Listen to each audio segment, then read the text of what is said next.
Welcome in. It is the North Side Baseball Podcast. I am Mitch Widmeyer. He is Jason Ross talking Cubbies baseball. You can see the topics if you're watching via our website or our YouTube channel.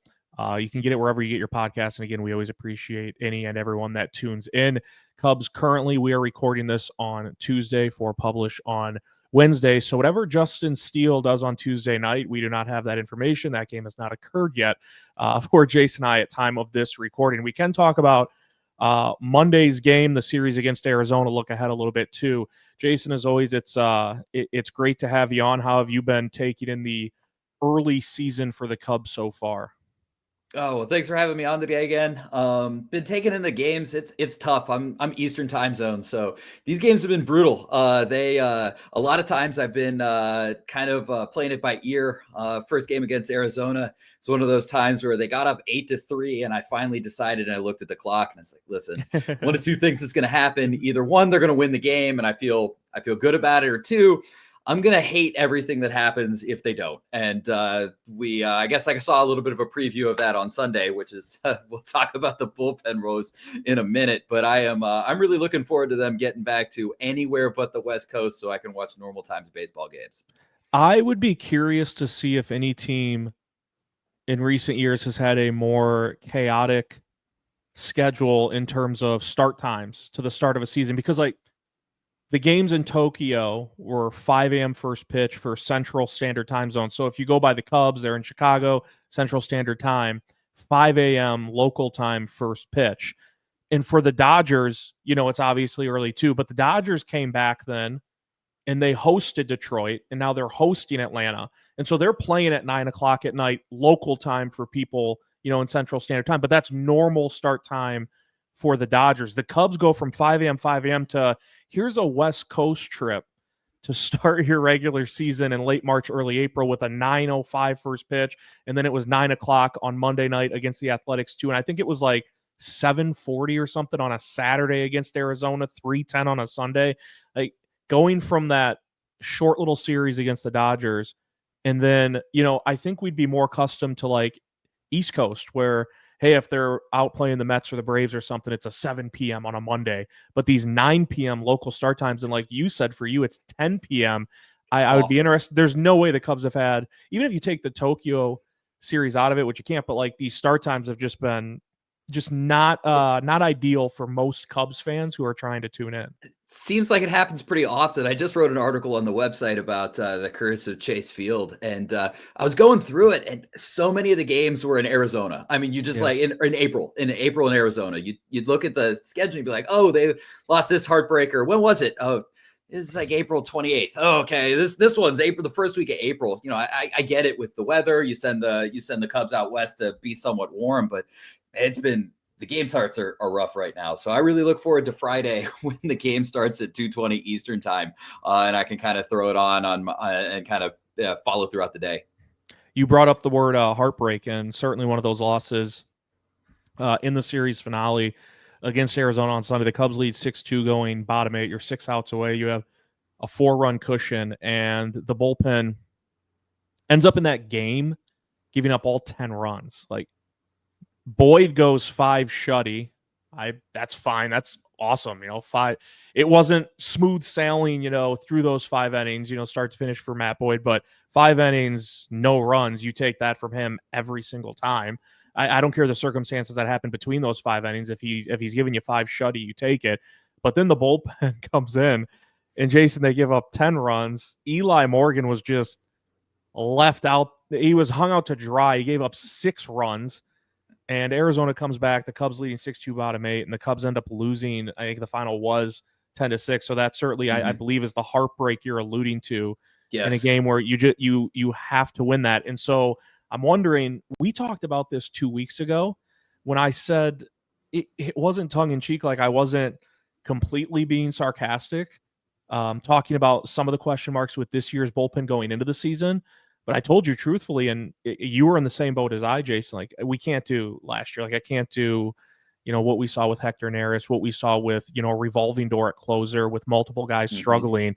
And it's a small sample size, but Sunday in Arizona brought back, for me at least, some of those nightmares that we saw last year. Like even in Saturday's win, Ryan Presley gave up 2 runs in the ninth, and if not for a spectacular heads-up play by Dansby Swanson, that inning would have continued, where Dansby, bluffed to throw to first. He knew he wasn't going to get the runner. I don't know if it was Perdomo or not, and then he sprinted over to third, tags out the runner, game over. Otherwise, that inning would have continued with Presley having given up 2 runs already. And then we mentioned Sunday's disaster, like Arizona ran out of bench players. Ryan Nelson, first pitcher with a hit since 2022 when the universal DH came into play.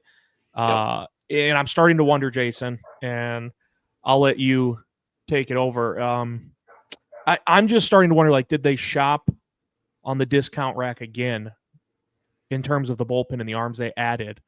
And I hope, if that is the case, that it doesn't come back to bite them. I know Colin Ray filled in as sort of like a long relief role on Monday. He finished the final 3 innings against the Athletics. I like Colin Ray for that long relief role. I think both of us thought he would be 5th in the rotation.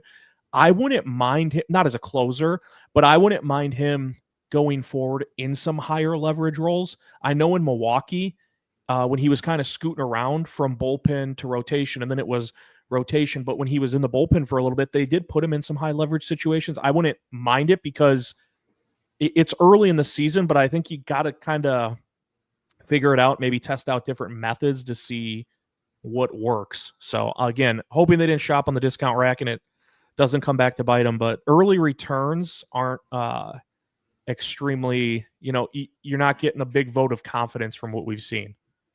Yeah, it's not been great so far.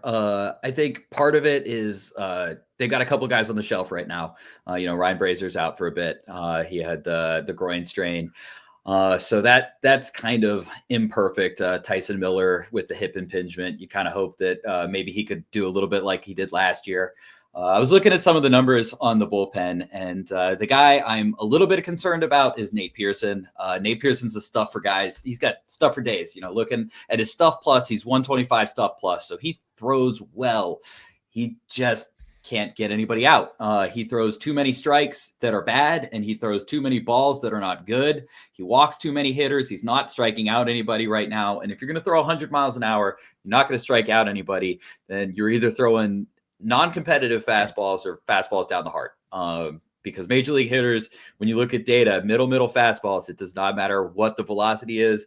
Everybody's a league average hitter or better than them. Like you just crush fastballs. So Nate Pearson would be the guy that I'm a little concerned about. You love to dream on him, but you figure off season was Tyler Zombro, and we're still not seeing these fixes. I wonder where the leash is there, and where we go. The guy I'm not so worried about is Eli Morgan. I know it feels like we should be. He just blew up on Sunday, but I think on one hand, you alluded to it, he got hung out to dry, and the team just let him go out there, and they kind of had to. They kind of had to, being that they were on the West Coast. They're playing 6 games in a row, start of the season. Starting pitchers are going 80, 85 pitches, maybe if you're really extending them to 90 right now. So you're not getting the length. They had just used a bunch of their bullpen the previous few days. They had guys who were just unavailable. You don't want to overuse them in the beginning of the season, and Eli Morgan was left out to dry. I was looking at his Savant page. He also didn't pitch well, so I don't want to give him too much credit. He did not pitch well. Eli Morgan's strong suit is inducing chase, making guys chase pitches out of the zone, and then not having them swing and miss at it, because he doesn't have swing and miss stuff, but then kind of weakly grounding out. That's his game. So if we look at his numbers against the Dodgers, I looked at his pitch chart against the Dodgers. He threw almost nothing in the zone. Everything was out of the zone. He looked great. He looked phenomenal against the Dodgers. Then he goes and he pitches against the Diamondbacks on Sunday. And what happens? Everything is in or around the zone. Guys are hitting the pitches in the zone. Even the stuff out of the zone, the couple guys hit the ball pretty decent on it. It wasn't far enough out of the zone. That's an Eli Morgan thing. I think if you have a full bullpen, you yank him pretty quick. After that, you do not let him just keep going out there and giving up runs. But they didn't really have much of a choice. I think Morgan will be fine. We're not going to rely on him as an 8th inning guy very often. So if we just kind of reframe it, Eli Morgan was in a spot that he probably shouldn't have been in. He didn't pitch all that well, and the Cubs didn't have a way to yank him all that early that game. I think that's kind of how I'm going to frame that, and I'm not so worried about him because he's looked good elsewhere. Ryan Presley was another guy that you brought up. He didn't look phenomenal on his game. It's kind of a mixed bag looking at the data.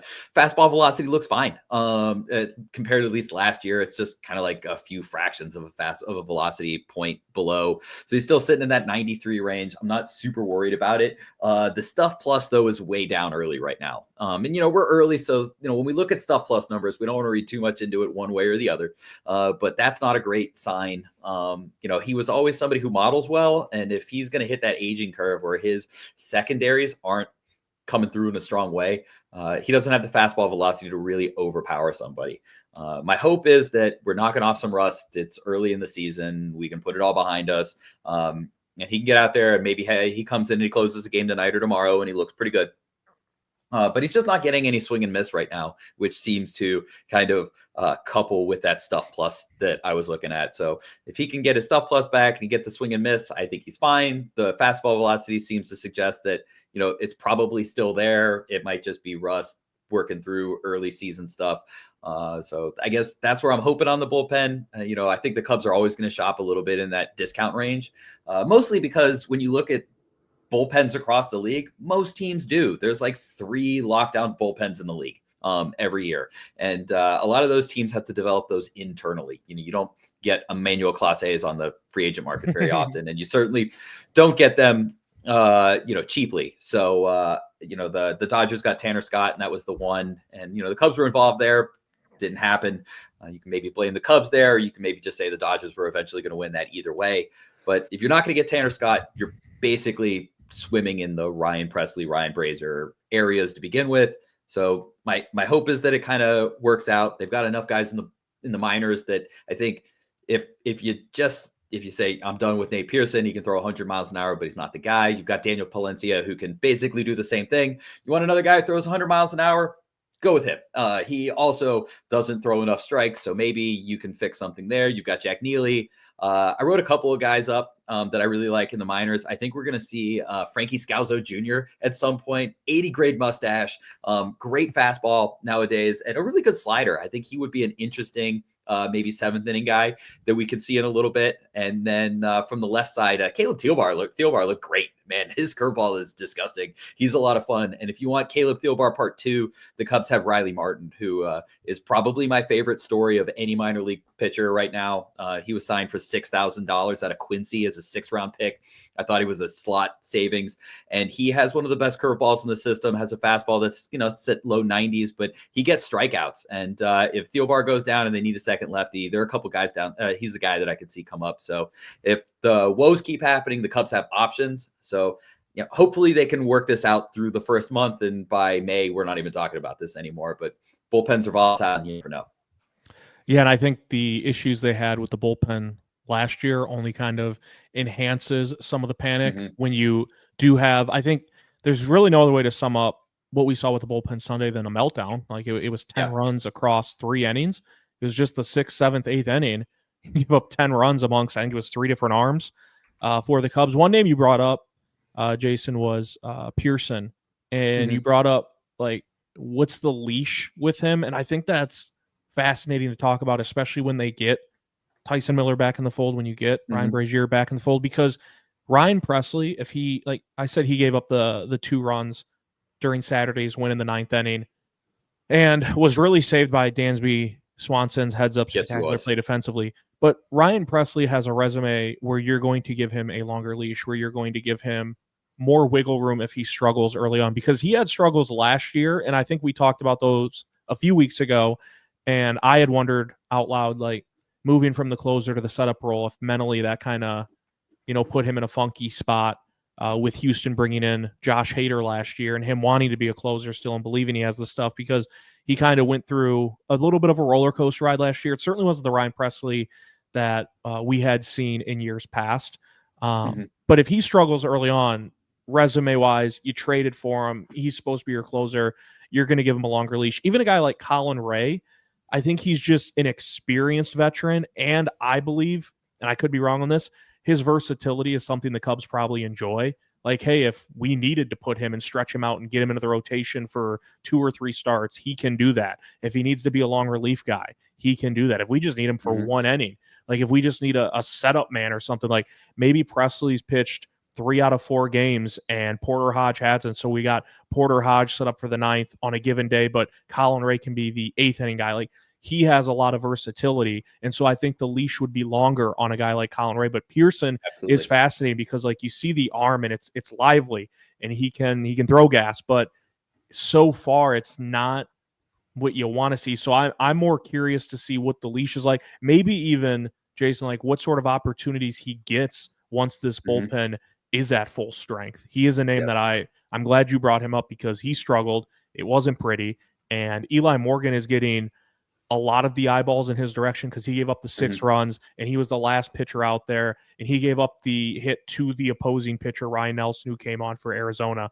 But I think Pearson's a more fascinating name to sort of keep tabs on once this bullpen gets to full strength, because I think there will be maybe more pressure on him to deliver in the opportunities that he gets. Otherwise, they could become more scarce.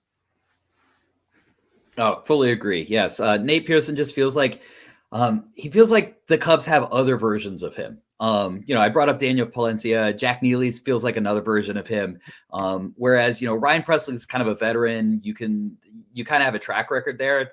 You brought up a fantastic way of saying that Nate Pearson just doesn't. And at some point you're going to say, yeah, you can throw 100 miles an hour, but it wasn't working in the rotation previously in your career. And we tried you in the bullpen and we just can't trust you. And if the Cubs can't trust you, he's not super young anymore. He's in his 20s, but he's not 22 or 23 where you're going to go, oh, well, we can continue to work at this. There just kind of comes a point when you have to say, I think I'm going to move on from you and we can try other things. That's, I think, part of the reason why the Cubs swim in the bullpen waters that they do is that you can pull plugs. You can pull plugs easy. If Tyson Miller looks like he does in spring training, you gave up basically nothing for him. You dump him. He doesn't have a big contract. You don't have him signed for a few years. He's gone. And then you go to the next one. Eli Morgan and Tyson Miller fit similar roles of, I think, inducing weak contact and going after righties.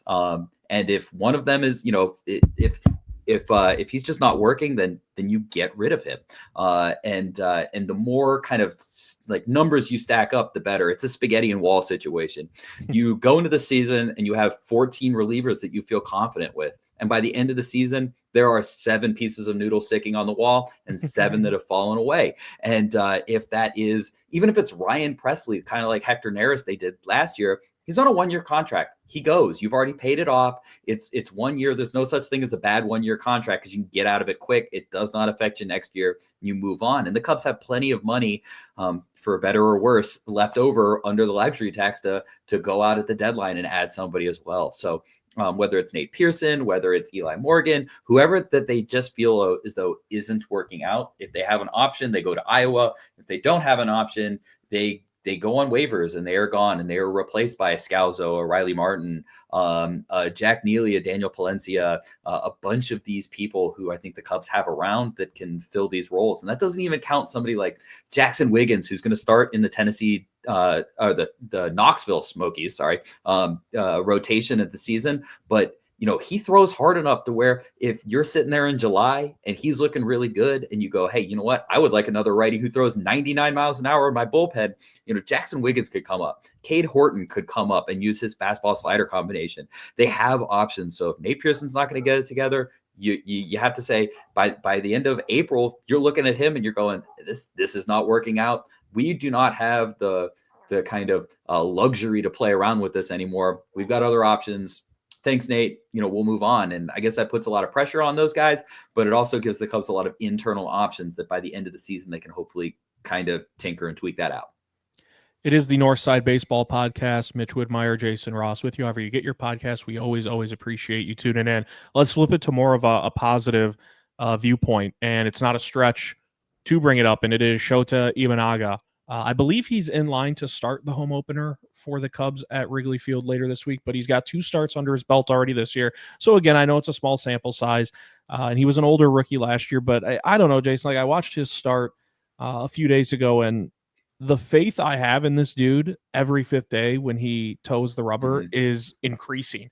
Like, yes. I tried to tell myself going into this year, like, man, he really put together a rookie season that I did not expect coming over from Japan. I didn't expect him to be as dominant as he was. And when you talk about a couple of the starters or the headline starters that came over last year from Japan, it was Yamamoto going to the Dodgers. And Shota, I thought, was better last year than Yamamoto was for Los Angeles. So I tried to tell myself, like, teams are going to see it. They're going to adjust. Shota's going to adjust, but teams are as well. So I know it's only a couple starts this year, but he just feels like a guy who knows he has to step up every fifth day, because to me, it's a good rotation. It's not a great rotation, but it's a good rotation for the Cubs. And he knows he's one of the dudes. Like they really need him every fifth day to step up. And that's not going to happen every time out. But for him, it's way more times than it isn't that he is doing it. And he's heavily relied upon, but you never, at least when I watch him pitch, Jason, I don't see him like carrying that on his shoulders, like the burden, or like, man, they're really relying on me to give them a good start or a stop. Maybe the bullpen was taxed 2 games in a row before he, was on the rubber, and he's like, I really got to step up, give 6-7 innings, whatever it is. He just goes out there and does it, and it's in a fairly like carefree manner. Like he never looks stressed. He never looks pressed out on the mound. And I'm at a point with him where even if he's in a jam, and this is where it gets a little scary for me as a fan, for me personally, he is almost to that point where if he's in a jam, I just expect him to figure out a way to get out of it. I don't know if it's going to be a strikeout, a ground ball, fly ball, whatever. I'm just like, he'll figure it out. Or, he'll make sure the damage isn't, beyond repair. And I just super impressed with him again so far this year. Only a couple of starts, but Shota's been really as advertised and what we saw a lot of last year when he was just a rookie. So when we do the podcast, I usually do like a lot of data. I actually have another screen over here where I have kind of stats and data and everything that I have. And the one that I have the least on today is Shota Imanaga. And it's not because there isn't data or something to talk about when it comes to him. It's because I just really like watching him pitch. I just think he's so much fun. There are some times where there are players who are good, but stylistically they are not fun to watch. Somebody I kind of always think of as like Adam Dunn. Adam Dunn was a fun player if you liked home runs, but he also just it was kind of a slog to watch an Adam Dunn at bat. He was either going to strike out, he was going to hit a home run, or he was going to walk. And 2 or 3 of those things are not very exciting. He's almost, I think Shota's almost like the antithesis of that. When you watch him, there's so many things to watch and there's so much fun going on. He's animated. I love when the Shota face, when it's the pitch that he thinks probably should have been a strike, but it's not. He kind of just pauses and he stands there a little bit longer. But he knows the strike zone so well that a lot of those times they were probably they're basically a strike if they're not just moments away from it. I just enjoy watching him. I trust him fairly implicitly on the mound. And I just love the way he does it. He does things in a different way. If you said that you had a lefty who had a 92-mile-an-hour fastball, we would sit here and say, that's not a guy who's going to strike a lot of guys out. And yet Shota goes up there and he uses a funky fastball with just insane rise from an insane kind of arm angle, and he just dominates guys with a fastball that doesn't feel like it should be dominant. He's got that great split finger. He's been working in a sweeper a little bit more this year. Sweeper's a little bit of a different shape to it so far, but he's just fun, and he's a guy that I really appreciate because, he came over from Japan. He threw a lot of pitches. He was the pitching philosopher, and he came over to Chicago. And despite they talked about it on the broadcast as well. So I'm kind of borrowing kind of what they spoke of, but I think they said it better than I could say it right now, is that he looked at all that and he said that I can still be better and I'm going to willing to change myself. So he came over being a successful pitcher and basically threw it all away. He threw a bunch of pitches away. He threw his entire pitching style of throwing down at the low knees all away. And he has just really embraced it. So there's lots of data we could talk about with Shota, but I didn't want to. I just like talking about how much I enjoy watching him pitch. We could talk about his induced vertical break or whatever, but I would just rather talk about the vibe check when it comes to Shota, because he passes all of it. I feel confident when he's on the mound, more so than maybe anybody else on the rotation. He came over, and I think I thought of him as guy. He's going to be a mid-rotation guy. Maybe we'll play the fastball up a little bit. Home runs might be an issue, whatever. And he's just really turned into one of my favorite people to watch on the mound. I just like watching him. And so, yeah, he just is good. And every time you just talk about it, you're like, he's essentially another 2-pitch pitchers. If there's one thing that the Cubs especially like kind of specializing in, it's guys who throw basically 2 pitches. Justin Steele throws a fastball and a slider. Ben Brown throws a fastball and a death ball. Shota basically throws a fastball and a splitter. And then every once in a while, he'll throw in a sweeper at like 10% of the time. But he's just so much fun to watch. I really appreciate him. And, I know at the end of the season, the Cubs are probably going to have to make a decision on his contract. It's one of these sliding deals. Is he going to be around for, 2 years and is he going to opt out? Is he going to be here for 5? I hope he's here for as long as possible, just because I enjoy watching him. He's a character off the field. And I can't say enough about how much fun I have when he's speaking in front of a mic or when he's on the mound. I don't know if you feel the same way. Oh, 100%. I like how you said just vibe check. Like, we can look at numbers with these guys, and we're going to do so next with PCA and Matt Shaw and kind of the early returns, early thoughts on those two. Shaw, the rookie, PCA, the second-year player, of course, 2 young bats in the Cubs lineup. But with Shota, it's like, even if you presented or anyone like presented numbers to me where it's like, man, I don't know about like this situation or, these circumstances, I just, it's the vibe check. It's like, I trust him to figure it out, to get out of it, whatever the jam is. And, I have a 9-year-old nephew who's a Cubs fan, and his birthday's coming up, and he sent me a list of 3 things. And one of the things on it was a Shota Imanaga autographed rookie card that he wants, Jason. Like he likes watching the Cubs. But the 2 players he loves, Shota and PCA. PCA is obvious for that, the younger generation, because he sees all these TikToks of PCA running around the bases, making incredible catches, throws, things of that nature. But he'll message me, because he obviously doesn't have a phone. He's 9, but he has an iPad, and he can message me. And every couple of days, when he gets home from school, I'll have a message from my nephew, and it'll just say, "Is Shota pitching tonight?" And I'll say, "Oh, if he's not tonight, when does he pitch next?" Because he likes just watching Shota out there too. He's 9 years old. So he is one of those guys that, for the fans, it's so easy to kind of grasp onto him and get excited every 5th day for his starts. And, obviously as Cubs fans and ride and die Cubs fans, like, you get excited, for all these games. It's 162, so you're not going to have the same level from, March all the way through September and into the postseason. But he is an easy guy that, like, every 5th day, I won't go as far as to say, like, it is appointment television, but I know I'm going to go out of my way to make sure I can watch Shota pitch for the Cubs every 5th day. Because 1, he's good. 2, it's electric. And 3, his personality. Like you talked about it too, his personality on the mound. That's why I like how you said it. You're like, he passes the vibe check.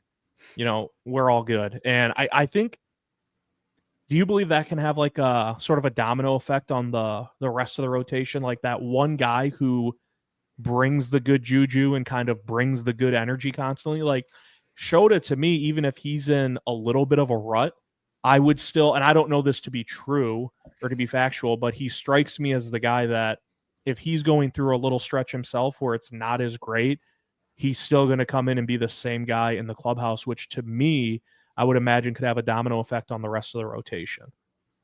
Yeah, and I think those things just help out. When you are around, 26, 27, 28 of the same guys all day, every day for 6 months, there's got to be a little bit of I'm sure it gets a little tiring at times, being around the same people all the time. You're always on trips. You're always doing those things. And I think maybe having somebody with that kind of a personality is important.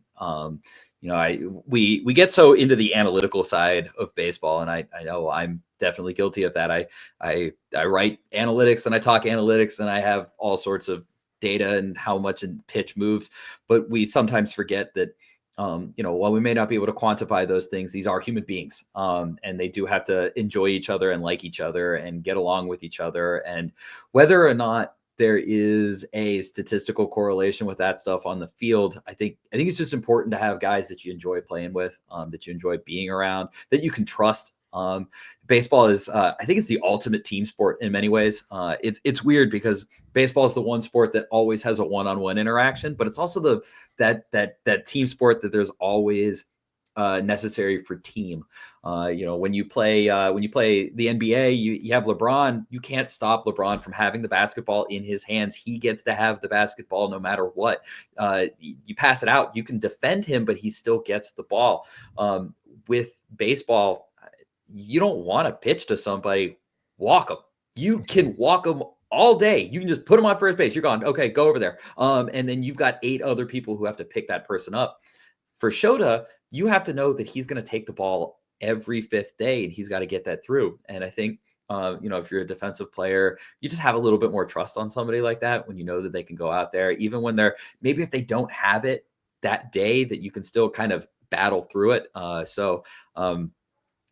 think it's got to matter at some level. I don't think it's quantifiable. I don't know the data behind it. I don't think there is data behind it. But even if there isn't data behind it, if the players believe it, I think that there's a little aspect to that. And that's a little bit of foreshadowing. We're gonna talk about something new in Major League Baseball later at the end. And I think with an aura and a mystique around something, there's just a little bit of that mental edge. So if you have that aura and that mystique around Shota, I think that might just help you out just a little bit on that game, even if it's not something that I can tell you that it makes the pitch break a little bit more. It makes you lay off the sweeper a little bit more low and away. That there's just maybe it's just that little edge that matters that day on a hot June 26th, where you're kind of exhausted and you're gassed and you played 8 games in a row, and maybe that's just the little bit that you need to get through, and that's why you win, or maybe that's why you make a nice play or whatever. It might just give you that little edge. So I do think that maybe there's something there that matters like that. Northside Baseball Podcast, Mitch Whitmire, Jason Ross. Let's dive into some numbers now. I'm sure you have some in front of you. When we were kind of lobbying and throwing topics to one another about kind of how the rundown was going to work for today's episode, 2 of the younger bats, Pete Crow-Armstrong, Matt Shaw, Jason, and kind of the early thoughts we have on both of them. Let's start with PCA, and then we'll get to Matt Shaw.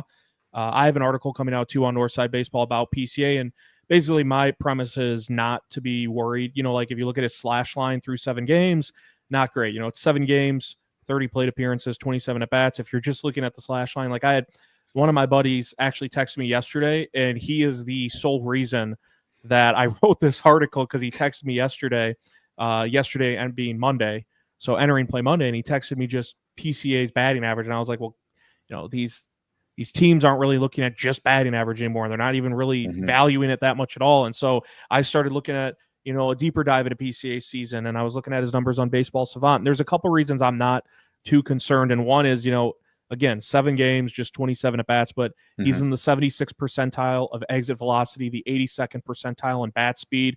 And that made me think specifically it was either the Friday or the Saturday game in Arizona. He had back-to-back at bats, Jason, where he absolutely tattooed the baseball. The one I thought was a home run, and it was on a rope, and it ended up just getting to the warning track.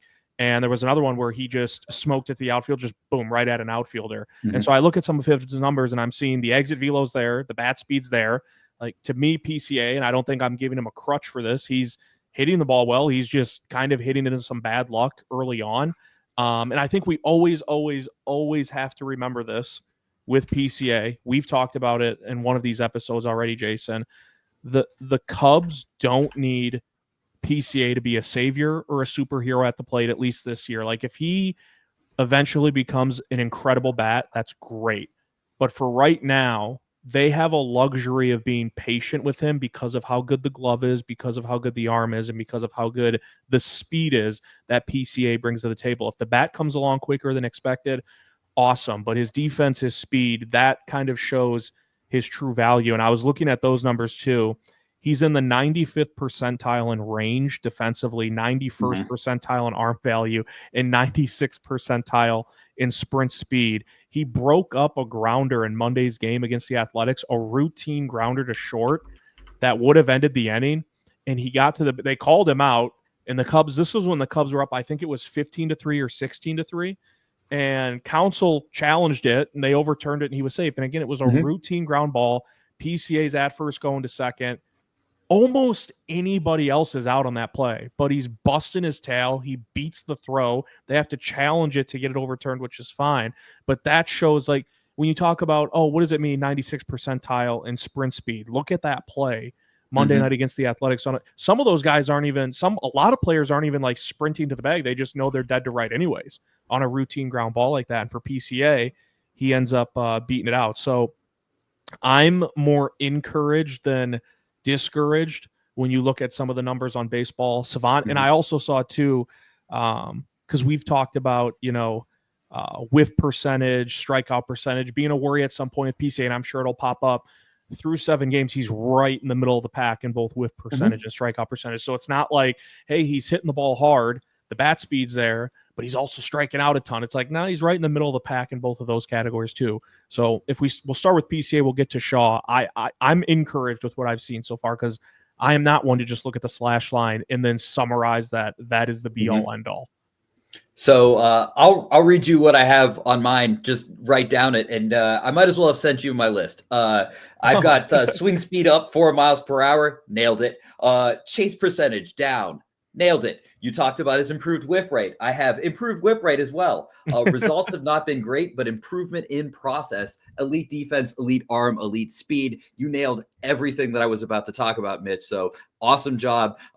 Yeah, maybe next week you can just run the podcast by yourself. Great minds think alike. Right? Honestly, it's the same thing. I'm actually encouraged as well. And I'm encouraged because the process is good. 27 plate appearances is not enough to make anything. It's not enough for any stabilization of any data point. And when we talk stabilization, what we're talking about is data points that are not overly affected by randomness. But between, a 3 doubles here, you can look at almost anybody and you can find a good 7 plate appearance stretch. And there are certain statistics that can be more or less affected by these things.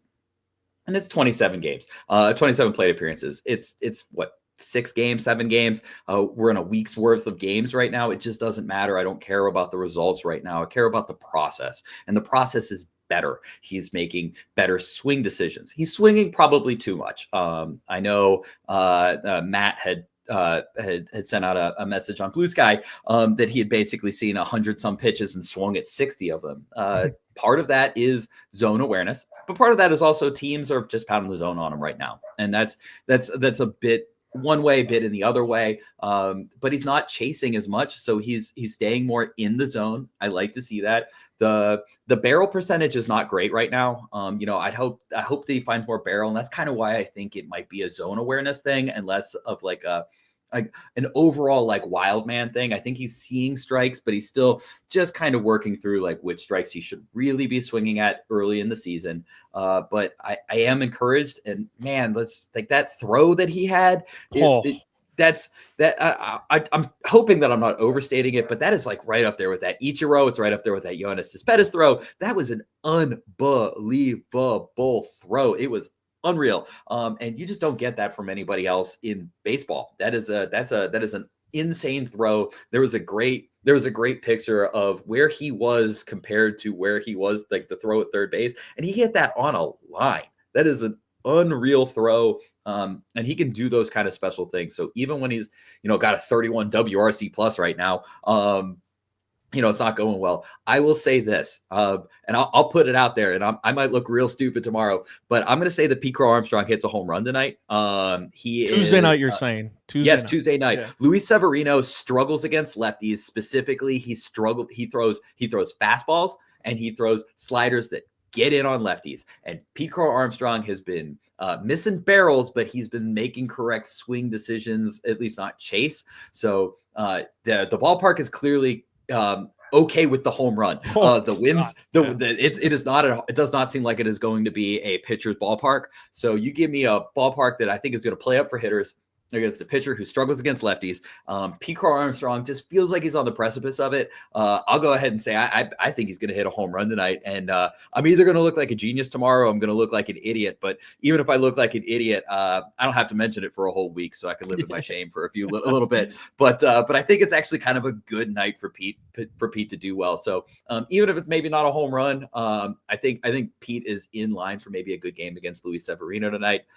He really does kind of struggle in that K percentage and that home run white against lefties. So that feels like a good night for somebody like Pete Crow-Armstrong to go lefty righty on him. So fingers crossed. But I agree with you. I'm fairly encouraged. I think he'll be fine.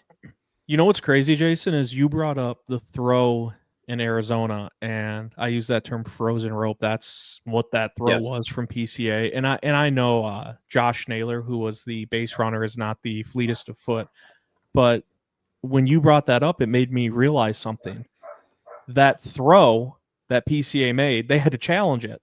The umpire's like, man, there's no way like that. That was No all way. the way out there, and he's safe. And then they overturn it. They're like, no, he's out. And they also had to overturn the one on Monday night. They called him out running to second. And the ump's probably thinking, like, this was a fairly routine ground ball. Like, this guy didn't beat it out. It was close, but no, my eyes tell me that he's out. And they overturned that. So PCA has made 2 plays in 7 games that the Cubs have had to challenge, and they've won both of those. One with his arm and one because of his legs. He's just like it really encapsulates how electrifying he can be. And with the throw, I just looked it up. This says, I think, because we talked about Shota, we were talking about PCA. PCA's throw from center field, where he was like 92. It was clocked at 92 miles an hour. Shota Imanaga's average fastball is 91.5, which I think says enough about both of them in both of the best ways. That Shota can be that dominant with that fastball, and PCA can throw that hard from center field. I think it's just that is awesome. I had to look it up, and I think that's just a fun dichotomy that I just saw. Just talking about it, I was like, I need to visualize it just real quick. So that was that throw was unbelievable. It was absolute frozen rope, and everything he does is challengeable because you just don't believe that he does it, right? There's no way he beat that throw out at second. There's no way he threw that guy out at third, and he did both. That's crazy. Let's pivot to Matt Shaw, and again, we have to preface by saying it is a small sample size of 7 games. I would say, I don't want to use the word concern, but maybe it's certainly more room to draw pause on his numbers and what they say, certainly compared to PCA. And when you take a deep dive at PCA's numbers, what they say, like with Matt Shaw, some of the ones that popped out to me, he's 8th percentile in exit velocity, 9th in hard hit percentage, 15th in whiff, 28th in chase, which is alarming if you're whiffing, and you're whiffing because you're chasing. Those two can kind of go hand in hand. I do wonder, I can't imagine this is something they do in season, but we talked about it before the year started, Jason, like that leg kick he has is still pretty present. I'm not saying that's the root of what's going on. It could just be rookie transitioning to the majors, as simple as that. It could be some of the pitching they faced. You know, you've seen Zach Allen, you've seen Sasaki, you've seen some of these really, really good arms. I know he's struggled in 2 starts with the Dodgers, but it's still a lively arm. You've seen Merrill Kelly for Arizona, who's another good veteran piece. I would say, though, the numbers for Matt Shaw are reflective of someone who, you know, you are one of those people who just look at the bare bones, the batting average and the slash line with the OPB and the slugging. It kind of lives true, at least in my opinion, with Matt Shaw, where he is struggling early on, and some of those advanced numbers would indicate that, at least in my opinion. So I'm actually okay with the way Shaw's looked. Okay. So, and I talked about stabilization a minute ago, and so if we look at his sample size, it's still very, very, very susceptible to bad games. If you take out the 2 games in Tokyo on another continent in the middle of spring training, when he's coming back from his oblique injury, he has a 117. Yep, his debut. Everything else, his Arizona and Oakland or Sacramento Athletics, whatever you want to call it, his last 5 games, he has a 117 WRC plus.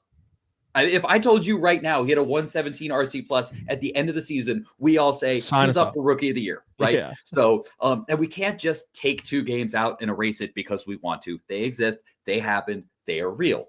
However, I'm also willing to say I'm not going to get overly worried about a rookie making his first 5 games in the States with a 117 WRC plus. And when we look at those numbers, he has a 14.3 strikeout percentage since he came back. He has a 14% walk rate. So he's walking, he's not striking out. He is hitting the ball on the ground a little bit. And I will say he looks tentative. I think he would agree with that as well. He's not attacking. It's actually why my favorite play Matt Shaw has made since he came up was when he got thrown out at second base last night in the second inning when he tried to stretch into a double. And yeah, we can talk about game flow. We can say you had a struggling pitcher, maybe not do that right then. But that was the first instinctive thing I have seen him do. He just did it. And he isn't doing that at the plate right now. You can see every little step he's thinking. He's thinking, should I swing? Should I not swing? And I think it's why the exit velocity is not that great. It's why we have a lot of ground balls right now. He's just a little behind. I mean, he's behind like 89 mile an hour, 90 mile an hour fastballs,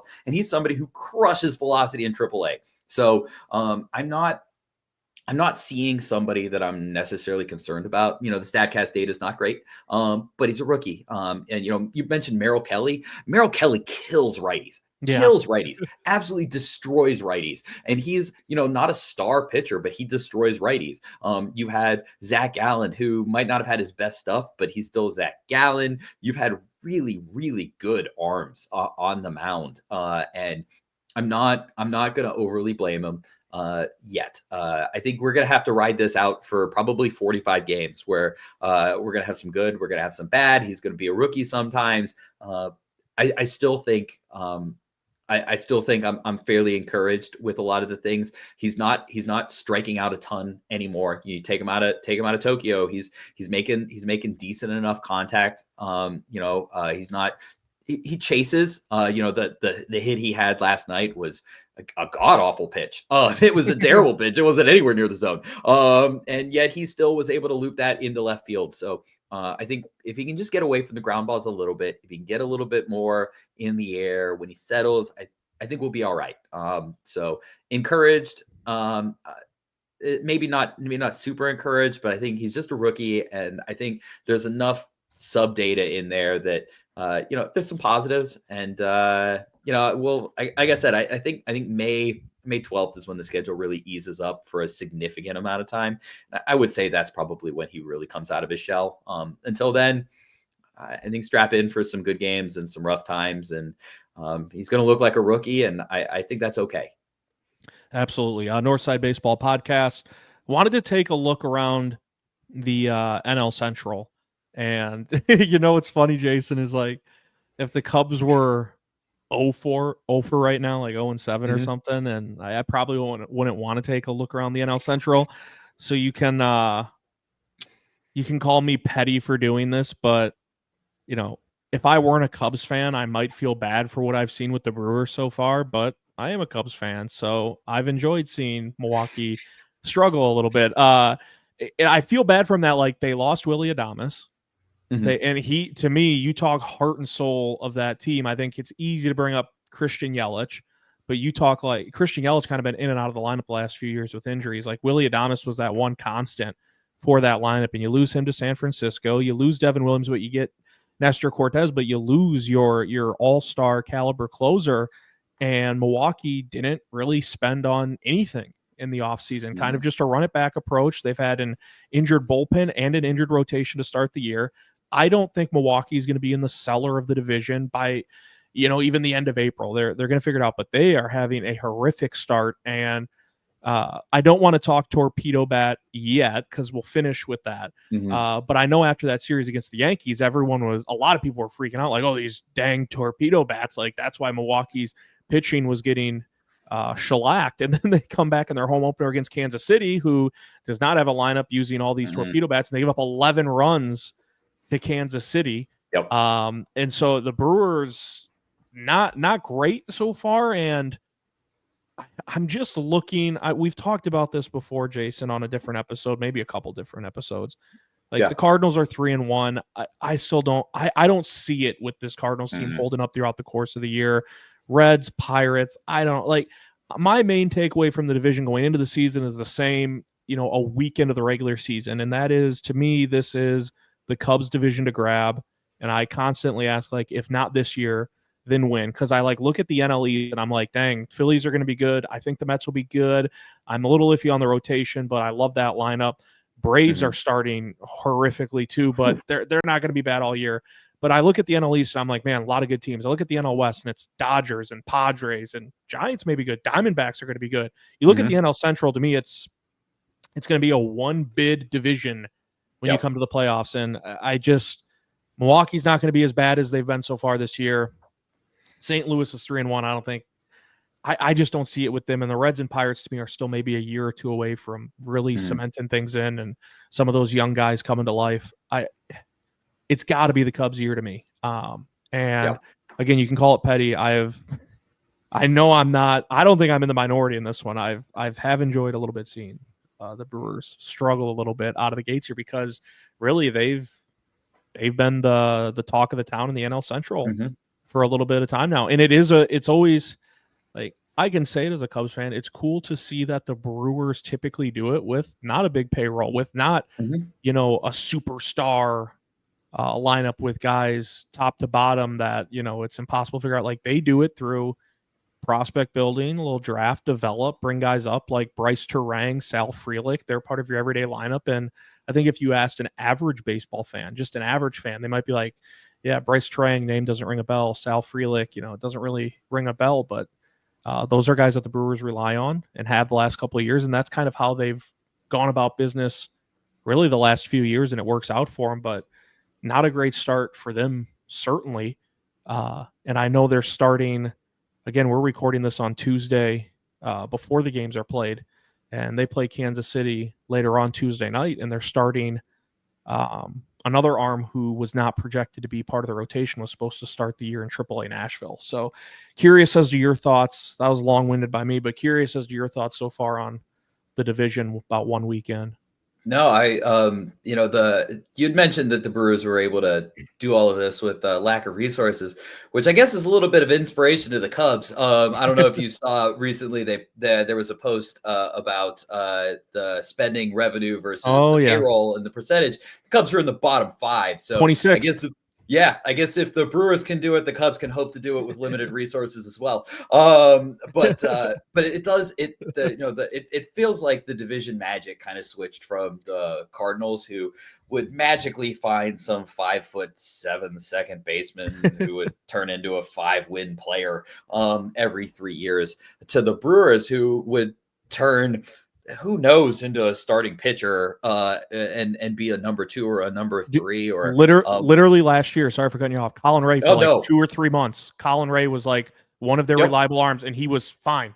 Like he had some really consistent quality starts that he was logging for the Brewers as a number 2, really like a number 2 guy, because outside of Freddie Peralta, they were just damaged with so many injuries in the rotation. Yeah, I brought this up earlier, but on another podcast. But he has the second most innings pitched for the Brewers the last 2 years. They won the division both years. So it's crazy what they do, and what they do at catcher. I mean, God, every time they get a catcher who's a terrible defensive player, you give them 15 seconds in the Brewers organization, the guy's leading the league in framing or blocking or whatever they're doing. William Contreras, awful defender with the Braves, thought he might be a DH. Man, he's just Gold Glove defensive level catcher now.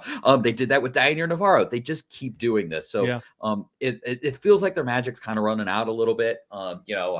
I think at some point you kind of believe in yourself a little too much on those moments, and maybe moving on from Devin Williams and Josh Hader and Corbin Burns, there just comes a point when you can't always replace that with whatever you're getting. I'm not willing to completely count them out yet. Everybody has a bad week. So there's no counting it out. But if you wanted to find a little crack in the armor, I think the pitching is just not good right now. Part of that's due to injury. Part of that's due to just having a bad game. There was some data on Nestor Cortez's start where he did nothing good. He became the first major league pitcher ever to have 5 home runs and 5 walks in less than 35 at bats. And he did it in 17. He doubled the speed. That's just a terrible game. And 3 pitches, 3 homers. Yes. Unbelievable. Yes. Unbelievable. Yeah. 3 pitches, 3 home runs. So, I think you said it best that if this isn't the Cubs, then when? And I think that's the best way to say it. So I fully agree with you on everything you said. So don't feel bad about being long-winded. I'm long-winded sometimes too. But you nailed it. That's exactly what I would have said. Let's finish up. Let's talk torpedo bats. Kind of took the league by storm. I could be wrong about this. I thought I saw that 2 Cubs players that are testing out were Dansby Swanson, Nico Horner. They I are. believe those were the Yes. two. Yeah, okay, thank you. I thought those were the two names that I saw. How do you like? Do you think this is going to take the league by storm? Is it something that a lot of players are going to test out? I know Ellie De La Cruz, Cincinnati, said he tried one in the batting cage before Monday's game for the first time ever, and then he went out. He had a monster game on Monday night that included at least one home run. I don't know what his two. He had two, yeah, and He had two. You know, 4 for 5, 2 home runs. Yeah, it's crazy. Do you actually see this?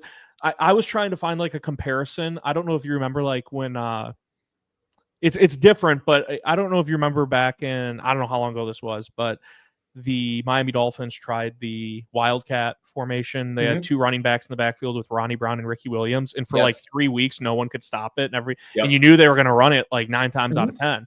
But no one can stop it. Everyone's like, oh my gosh, is the Wildcat taking over the NFL? Like, what is going on? And then teams figured it out. The torpedo bat isn't really like a strategy that you can like figure out. It's just like they have a torpedo bat. So I'm wondering, do you think this is something that more teams are just going to go to? I mean, it kind of played out perfectly in a sense if it's going to go that route because of the numbers that the Yankees put up in that series against Milwaukee. Like if the Yankees put up subpar numbers in that series against the Brewers, or even let's just say league average, you know, they don't hit 8 homers and put up 20 runs that one game. I think most people are like, oh, a torpedo bat, that's interesting. We'll look into it. I feel like the last 24 to 48 hours, Jason, people are like, teams and players, some of them are scrambling like, I need a torpedo bat. I need to try this out and stuff like that. So how do you see this panning out? Let's say like a week, 2 weeks, a month down the road with the whole torpedo bat. I don't think I should call it a fiasco, but the experiment.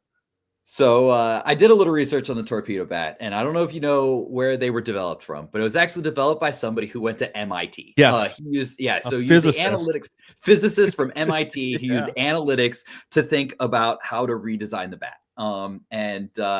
And I you know, there's logic behind it, but I want to transport us back to the year 2018 for a little bit. And in 2018, Dustin Pedroia had the Axe bat. Everybody made a big deal about the new axe handle. It's going to revolutionize the way people swing. It's a more natural way to swing. It was a big deal. And you know who one of the early adopters of the axe bat was? Dansby Swanson. So we have somebody who has already seen a revolution in bat technology, and he's now using a torpedo bat as well.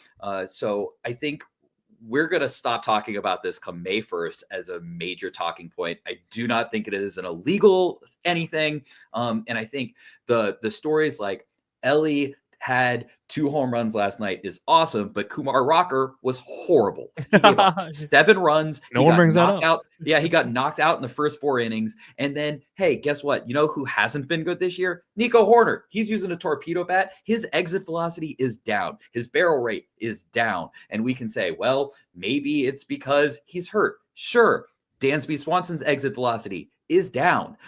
It's not massively down, but it's down by like 1.5 miles. So we're not seeing, I don't think that we are seeing anything but anecdotal data. Oh my God, the Yankees hit a bunch of home runs, so we talk about it. Ellie De La Cruz hit a couple home runs, so we talk about it. Nico Horner, we don't talk about that. Nobody's like, well, Nico Horner switched to the torpedo bat and is hitting 200. Because it's not a sensational story. So I think it's a little bit of a self-perpetuating self-fulfilling prophecy right now. Is Ellie De La Cruz was probably going to hit Kumar Rocker last night, regardless of what bat you put in his hand, because Ellie De La Cruz is a really damn good player. You know who else is really good? Aaron Judge. You know who else is really good? The other Yankees players. Jazz Chisholm is a really good player. You know who hits a lot of home runs?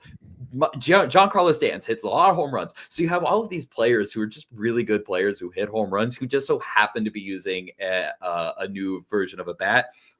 When you put that bat into the hands of your 90 WRC plus hitters, they are not going to become Aaron Judge.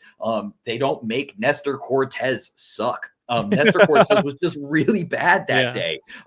He gave up 3 home runs on 3 pitches, and it wasn't because the bat was slightly shaped different. It was because Nestor Cortez put the baseball in really bad places. You could give Aaron Judge a tennis ball racket, but if you throw the ball down the middle, he's probably going to hit it hard. Yeah. And especially when you're playing in Yankee Stadium, I mean, it's a little league ballpark to begin with in terms of its dimensions. I forgot, you always hear about the lefties and how easy it is. It's 318 down the left field line. It's ridiculous how small that baseball field is. And I think it's sensationalist. I think it's a fun story, though. Yeah. If we really want to talk about the cool part about it, is that we haven't talked about a major baseball bat innovation since 2018. It was the Axe bat. That was the last one. What was it before that? Maple. It's like Barry Bonds used a maple bat. So he hit a bunch of home runs. Steroids probably helped a little bit more than the wood of the bat. Nobody talks about maple bats anymore. Nobody talks about axe bats and who uses them anymore. And you give it May 1st. We're not going to talk about the torpedo bat probably much more anyways. Will there be some players who feel as though it helps? Sure. And I had alluded to something a little bit earlier when we talked about a mental edge. Maybe last night, Ellie De La Cruz hit 2 home runs, and maybe there was a slight mental edge that he felt like he just was more confident up there, so he's not thinking as much. There's the little bit of that sports science behind the scenes that we can't always quantify and have a data point, and you can't go on FanGraphs and be like, what's guy's confidence level? Oh, his confidence plus is a 120. He's 20% more confident than the league average. We don't have those kinds of things, but maybe just having that bat in his hands last night made him feel a little bit like a superhero because he's got this new special technology. Maybe that just gave him that little bit of an edge in those plate appearances that he might not have had without it. And I know it's easy to say these guys are major league players and, they're robotic and they just go out there and they do this thing. But, I think there is a little bit of a human element to it. I think it's fun though. I think the torpedo bat is super cool. I'm going to try one out in my adult league at some point. Yeah. I'm sure. I haven't hit a home run, but if I start hitting home runs, the torpedo bat will change my mind. Then yeah, it will be a wonder bat. What do you think about it, Mitch? Yeah, I'm in the same boat as you. It's interesting, not interesting. It's funny that like people don't bring up all the other surrounding factors. I saw there were Brewer fans, and rightfully so. They were complaining about the torpedo bats after that 20-9 game, and I was just scrolling through Twitter, Brewers Twitter, and I was looking at what a bunch of people were saying about it after the 20-9 game, and I saw there was one guy, Jason, I don't know who he is, a Yankees fan, random guy. Yeah. And he was responding to a bunch of these fans that were complaining about the torpedo bats. And he was like, maybe don't throw the ball here. And it was 2 of the home runs that Nestor Cortez gave up, and one of them was to Judge. And I mean, you're talking dead red, center. Like the pitch could not be more right down the middle. And so I laughed when I saw that because I was like, yeah, you throw one literally dead red to Aaron Judge, you're asking for trouble. And I don't know who hit the other one, but there was another one that Nestor Cortez gave up where it was just pretty much center. And I thought it was funny. There was a Yankees fan just going through. And he's like, maybe don't throw the ball here. Maybe don't throw the ball here. And he's just replying to all these people. And the other angle I wanted to bring up is, it's really gaining a lot of attention because of what the Yankees did. And rightfully so, because, you don't see 20 runs in a lot of game, and then you follow that up and put up 12 runs with more home runs. But I don't know if you sports bet at all, but I was combing through. That was the first game on, was it Saturday? Whenever they put up 20 runs, it was like a noon first pitch. It was the first game of the slate. And so I was just kind of combing through what some of the money line, run lines, over-unders were. And I saw the over-under was 9.5 for that game. And I was like, that seems high. It was Max Fried against Nestor Cortez. And so I was like, 9.5, that just seems kind of high to me. So I started looking into, because I do a lot of research if I ever place a bet. The winds that day when the Yankees put up 20 runs and had 8 home runs, 22 miles an hour, gust up to 35 miles an hour straight out to center field. Straight out. So that factors in. Like all the roto report, all the weather reports I was reading for that game were huge advantage to the bats, huge advantage to the offense. So I'm like, okay, like that matters too. And yes, the Yankees put up 20 runs, but the Brewers also put up 9 runs in that game without the torpedo bats. But no, when something like a phenomenon like this kind of takes over, you just want to, a lot of people just want to buy into it or focus all the attention on that without, and they want to like push aside secondary factors like the fact that the wind was straight out to center, the fact that Nestor Cortez was putting it on a platter for a couple of these hitters, and the fact that, hey, the Brewers scored 9 runs because the wind was blowing out too. They had a couple of long balls. Like they put up 9 runs in that game without the torpedo bats, but no one wants to bring it up. I do think it's fun though to talk about. That's why I put it on the list. Another fun thing to talk about too. We have to mention it. Carson Kelly. Yes. Hitting for the cycle. And I only laugh. I'll tell you why I'm laughing in a second. First cycle for a Cubs hitter since Mark Grace in 1993. Just why I was watching the game. I watched start to finish. And the game was so out of hand at that point, obviously, that the only reason to watch was honestly to see. I wanted to see Colin Ray in a long relief role when they brought him in for that first inning. But also Carson Kelly was a triple away, and it was just like that was the last piece of the puzzle. And it was like, man, this, he's like we were talking about Josh Naylor getting hosed by Pete Crow-Armstrong. Like Carson Kelly, not the most fleet of foot, but it hit perfectly off the wall, caromed off of it. He gets his triple, he gets his cycle. The reason I was laughing, Jason, is had I told you before the year, like, hey, a Cubs player is going to hit for the cycle early on in the season, I'm not exaggerating. I swear to goodness, I'm not exaggerating. Carson Kelly might have been the last guy in the lineup I picked. Yeah. I mean, honest to, I would have said PCA first just because of his speed and he's got the power. Show me the 26-man roster. I'd probably agree with you. He's probably 26th. Yeah, I would have said PCA. I probably would have gone Hap second because he's got the power. He can run a little bit because, the triple's usually the hardest part of it. And then maybe I go Kyle Tucker, Seiya, something like that. Carson Kelly, I actually pulled up the roster yesterday after he hit that triple on my phone. And because I was like, who would I pick him ahead of? Like he is bottom of the barrel. It's just, it makes it that much more cool to me. Like that, we talked about Ellie De La Cruz. I think he's hit for a cycle. I think he did in his rookie season. But you're talking about freak athlete, a lot of power, a lot of speed. Carson Kelly, not known for his speed, he's not known for his power either. Like, and he goes out there and hits for the cycle. It was really cool. He had an awesome interview with Taylor McGregor afterwards too, that I saw MLB reposted on their Twitter timeline. But we had to make note of it because, again, and I'll let you take the floor. For me, probably the last guy on the roster I'm picking to hit a cycle for the Cubs, and lo and behold, he does it on Monday night against the Athletics. Oh, absolutely. I mean, he's just so I had mentioned, I live East Coast time zone. Mm-hmm. So last night I started watching the game. It's getting around like 10:30. I was like, I'll go watch it in bed, like just kind of, watch the game there. I'm not going to watch it downstairs. I got to get up and go to work tomorrow. So start to lay down, and the Cubs are looking pretty good at this point. They're up like 4-1, and I'm noticing I'm not really falling asleep. So I was like, I got to turn this off, otherwise I'm just going to sit here and watch it. Like I just got to kind of turn it off. I feel confident. The Cubs are looking like they're beating Estes pretty soundly. I feel all right. So I go to like roll over on my phone, and I turn it off, and then I immediately get like an ESPN update. It's like Carson Kelly home run, right? And this is the start of the cycle. The home run. I've seen none of it. I've seen literally none of it. And I was like, oh man, good. All right, cool. Cubs are up 5-1. I can sleep easy. Go to sleep. Roll over 2:30 in the morning. It's kind of one of those like, what time is it? Yeah. Roll over and start to like look, and I was like, I got a lot of ESPN. What's going on? It's like looking through. It's like Carson Kelly hits for cycle. Like what?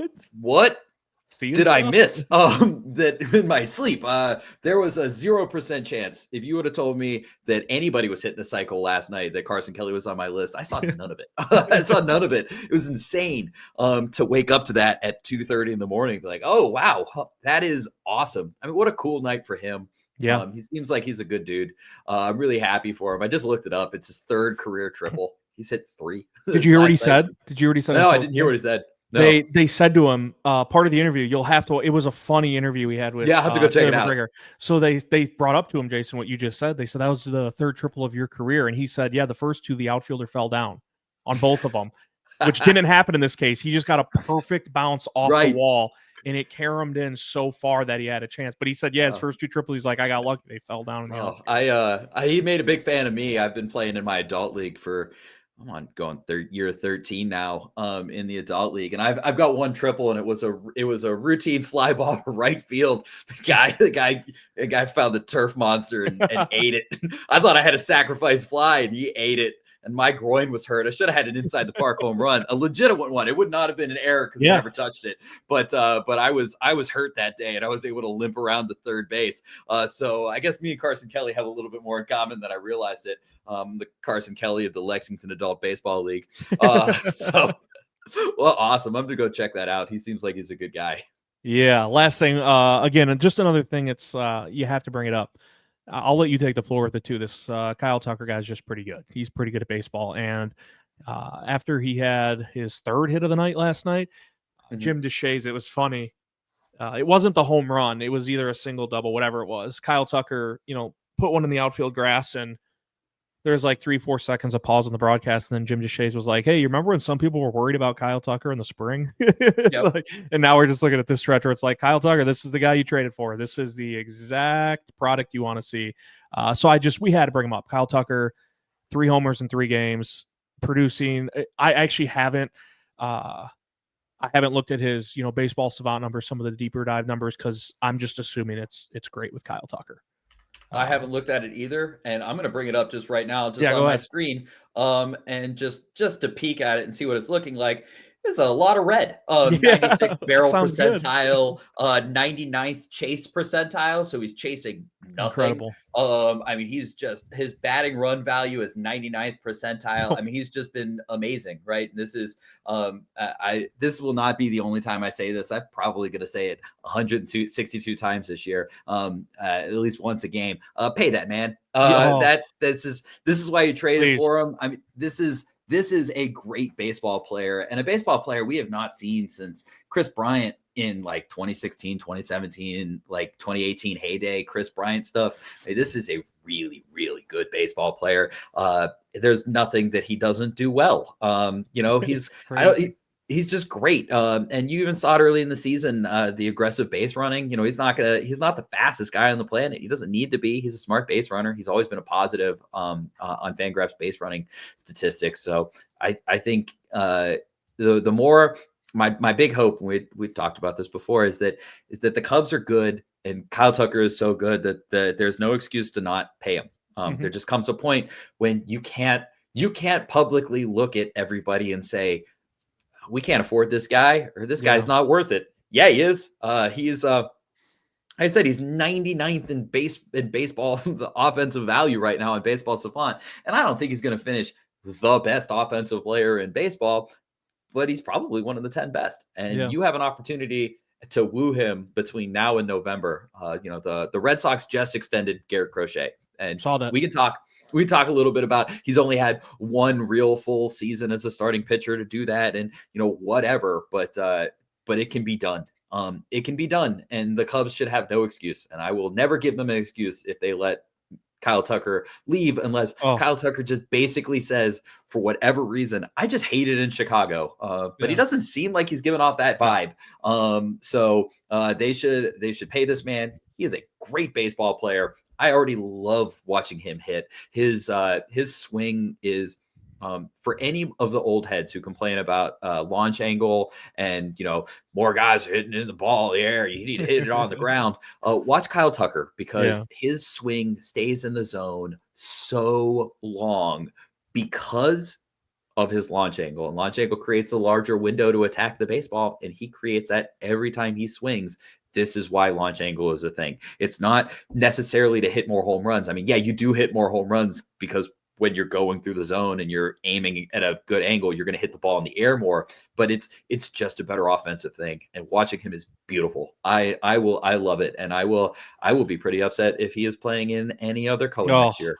I'm right with you, man. Keep the man. I've seen a couple people that the last 2 days on my Twitter timeline at like 8 a.m. they'll just tweet, today would be a great day to pay Kyle Tucker. And it's not going to happen in season. I don't think that'd be beneficial to him at this point, especially if he's producing like this. Like, best interest for him is probably you get to the off season and maybe he wants to come back to Chicago. That's the hope. But maybe you get a bidding war going with the idea that, hey, I do still want to go back to the Cubs if all things are equal. But yeah, it's I told you before we clicked the record button, I have a group chat with my buddies where we talk about the Cubs all the time. And, we've talked like the stretch from Kyle Tucker these last few games is incredible. and the defense is good too. But it is hard not to think like, man, that he, as of right now, he's only here for 1 year. Like, you hope it's a long run, and we've just seen this ownership make you believe that there is a chance he's not back, that they won't pony up the money, which would make you sick, like absolutely sick to your stomach. But it is a possibility that exists. I think the one big difference, Jason, is these last few years when big names have come available, whether it's pitching or a position player, they've been somewhere else. You know, whether they get traded or they hit free agency, they're hitting free agency, going from one place to another that, you know, it just didn't, they weren't going from the Cubs to somewhere else. I do think the one thing that gives me faith is Kyle Tucker's on the Cubs now. And so if you miss out on Kyle Tucker next year in the offseason, you're losing him because he was on your team. Like missing on some of these free agents, they were never Cubs. Like you want them to be, but it lessens the blow a little bit. There's still frustration with the fan base when they don't bring in a big name, right? But it's like, hey, you know, they were never a Cub. I think it is absolutely going to be next level madness, frustration with the fan base. I'm talking next level if Kyle Tucker ends up going somewhere else next offseason because the Cubs, if the Cubs don't pony up the money, because he is a Cub right now. So I try to tell myself, like, they have to see it. And you know who I'm referencing when I say they have to see it. They have to see the production that he's having right now. And to let that walk, I think it would send the fan base into a whole different kind of frenzy that we have not seen with some of these other free agents that they've missed on, because he is a Cub right now. He should be a Cub for the next 5, 6, 7 years, whatever. The 14. He should never play in. Seriously, it's that I don't think there is a 6-year contract that he signs. It might have an opt out after 5 or 6 years, but this is a 12 to 14-year contract that he signs, and the Cubs should be giving it to him. They should be giving it to him. Before we hit the record button, the person that he reminds me of signing a contract is Bryce Harper. And when Bryce Harper signed the biggest contract in baseball history of $330 million, and it was 13 years or whatever it was, it felt crazy at the time. And we're looking at it at this point, he's 31, 32, and he's like the 28th or 29th most expensive baseball player. And you give it 3 or 4 more years and he's not going to be in the top 35 probably. You do this with Kyle Tucker. This is and he kind of hits like the Jed Hoyer like trifecta, triple superfecta of what he wants in a baseball player. He plays decent enough defense. He's got versatility where you can put him at first base along the road. He can play center field a little bit if you really need it. He hits lefties. He hits righties. He hits the ball in the air. He's just a really, really good baseball player, and there should be no reason he plays in another uniform. This isn't like this isn't a small market club like the Brewers, or who have to trade somebody or have to lose Corbin Burns because they can't really put forth that contract. This is the Chicago Cubs. They have money. I keep going back to the idea that Jed Hoyer talked about at the winter meetings. He talked about that he was willing to pay for the right person. And you can't find a more right person for the Cubs than Kyle Tucker. This is the guy. This is the guy that Jed Hoyer should have. And the one thing that I hope for, and I've seen people talk about it like, oh, how did they just sign him for, how do they trade for him for 1 year? I do not believe for one moment that Jed Hoyer and Tom Ricketts have not discussed this, that they didn't know what it would maybe take, that they didn't factor that in. If they didn't, then it's gross negligence. Malpractice, man. It's malpractice, right? So either one of two things happen. You either believe that we have gross negligence occurring at every level in ownership all the way down, or you believe that there were some discussions that happened at some point that the Cubs knew what they were getting themselves into. So I'm going to hold out hope. I do think it might happen in the season. Really? Okay. Yes, just a little bit, especially because the Cubs have ended up so far down on the luxury tax that at this point, if you want to pay him, you have the two benefits that the Cubs have over all the teams is that, one, they have a 10-month negotiation window, right? Yep. They traded for him in December. He is a free agent in November. You have all of that time, and no other team has it. And the other is this: only one team can offer him more money this year, and it's the Chicago Cubs. Yep. And they have money under the luxury tax that they didn't spend on Tanner Scott, that they didn't spend on Alex Bregman, that you can say that's an extra year and that's an extra $30 million in your pocket that nobody else can offer. So yeah, maybe there's a team who's willing to defer money. Maybe there is a team who is willing to go an extra year later, but only the Cubs can say, hey, Kyle, this year, instead of making the money you're making, here's an extra $25 million right now. We stay under the luxury tax like we really want to, and we add that. We don't backload the contract on a year, we front load it. So if there's a little hope, now I don't think it's super likely, but if Garrett Crochet is willing to do it, now I know he's a pitcher, it's a little bit different, but if he likes it here, the Cubs are good. You go to him in June and you offer him a market level contract. I'm saying 12 years, $450 million, or maybe it's 13 years, $470 million. But that extra year is really that first year, right? It's 2025. I at that point, you're doing everything you can, and I wouldn't be shocked. Like, I'm not saying I think it's likely, but I wouldn't be shocked if we saw that.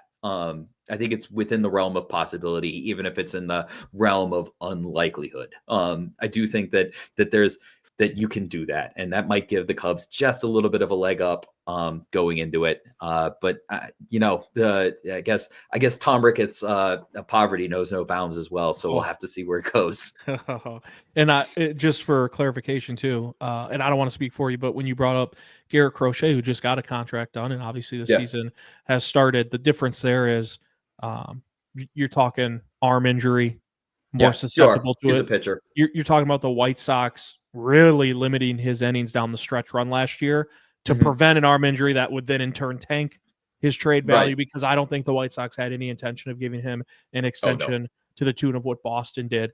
So it is slightly different, but a good comparison nonetheless, to at least recognize that, hey, Garrett Crochet is a big name.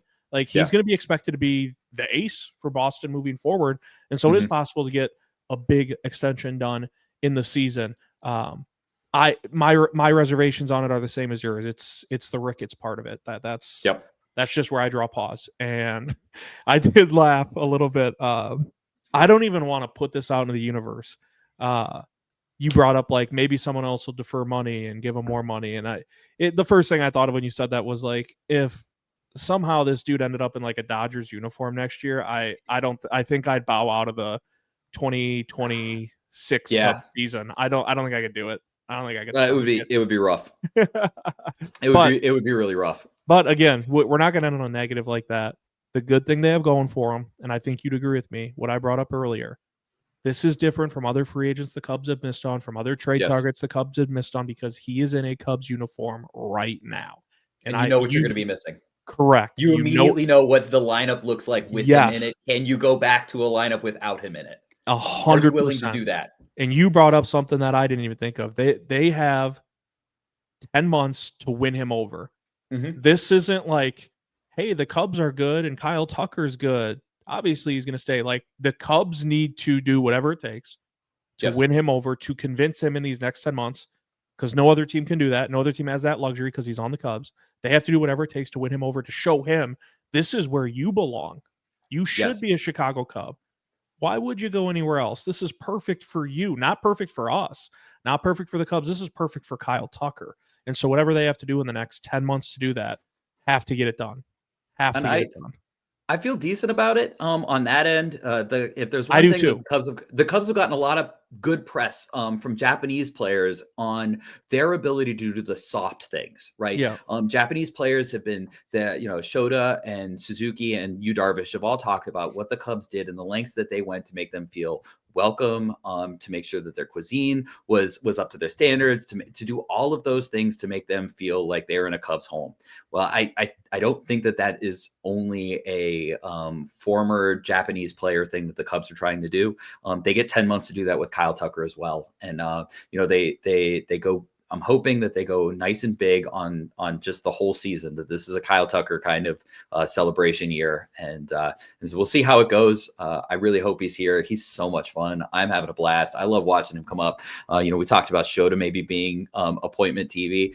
Kyle Tucker's appointment at bats. I can say that much. I will make sure that I will look on the MLB app on my phone and make sure that I get to watch it at bat if I have the chance to. Yeah. One more thing I wanted to throw in too. I just think this has been good talk, good dialogue about Kyle Tucker. He does not strike me in any sense of the imagination as an ego guy. No. Despite that, I think it's just human nature to feel really good and really cool about yourself if you are the guy on a team. It comes with pressure, it comes with expectations. But I think in Houston, he was one of the guys. Yes. But they had Altuve, they had Yordan Alvarez, Bregman. Well, he was there, but he's not. I don't think he's cut from that same cloth. Right. But there were other Yordan Alvarez, Altuve for sure. Chicago, he is the guy. To me, I love Ian Happ, I love PCA, Dansby, all these guys. But the Cubs, to me, can sell him on. And I think that if you're a player of his caliber, you want to be the guy. You want that pressure. You want those big moments. And I think a selling point Chicago could have it. I'm not saying the Cubs roster is, poverty. It's a good roster. But I think you can sell Kyle Tucker if it needs to be sold that, hey, you go somewhere else, you might just be, one of the guys, which is fine. You can blend right in. Here, you are the guy. Here it is, people are walking into Wrigley Field, and on the flags that they hang on the poles, it's Kyle Tucker's face. Like you're the guy in the lineup. It's not like Houston where it's like, wow, pitchers are like, oh, I got to work around Alvarez and Altuve and Tucker. It's like, no, you are the guy. You're going to be the face of this franchise for the next however many years. And to me, again, he's not an ego guy, but that's got to be somewhat appealing to anyone to know, especially you said like, it's not, I don't want to knock another franchise, but it's Chicago. I'll just say that it's a big market. Yeah. You're not telling him, you're the face of, again, I'm not going to throw another franchise under the bus, but of a small market team. Right. Like you're telling him, hey man, you like it here. Great. We want you around. You fit here. You're a Chicago Cub, but you're also the guy moving forward. And I just think that for a star player of his caliber, that's got to be somewhat intriguing to consider as well. Yeah, it has to be. And I think we've talked about how the Cubs are unwilling to spend some time. What if you're the guy that the Cubs are willing to spend on? Right. Yeah. That's gotta make you feel a little bit good. I think all human beings want to feel like they are valued and they are appreciated. And I don't think that there's much more of a way to say that to somebody like Kyle Tucker than to say, hey, listen, we haven't offered anybody this kind of a deal basically ever. We would like to offer it to you. So I'm hoping that over the next year that whatever happens between the Cubs and Kyle Tucker, it goes well. I don't want to see him play in another uniform. Listen, it's 5 games, but I've grown attached already. The man should retire as Chicago Cub. That's my fingers are crossed on it because he's a lot of fun. I like him already. I think he's a positive influence on the lineup. He seems like his positive influence in the dugout. So fingers crossed that Kyle Tucker is here for more than this year. I'm going to enjoy every moment this year. Already am. I will make sure that I see his first couple of bats tonight again before I go to sleep. But I'm having a blast, and I certainly hope that he is as well, because I far more enjoy talking about Kyle Tucker and what he does on the field than having to have this podcast with you in December when he signs 14 years with the San Francisco Giants or something like that, because I'll be upset. Yeah. Yes. Let's just enjoy it for now. That's what we got to try to do. Just what I'm going to try to do. And I'm sure this is not the first or the last time that we will talk about his extension, because I think it's important. The more we talk about it, I think the more pressure that the Cubs have, even if it's small stuff, as long as it is an important part of the Cubs this year in every little bit, I think that just puts that extra little pressure on the front office, on the team to keep him. And I think that's important. Cubs, Kyle Tucker, they continue things against the Athletics and then return home for the home opener later this week at Wrigley Field. This has been the Northside Baseball Podcast. I'm Mitch Widmeyer. He is Jason Ross. Jason, always appreciate the time. Always appreciate anyone who tunes in, and we'll see you next time.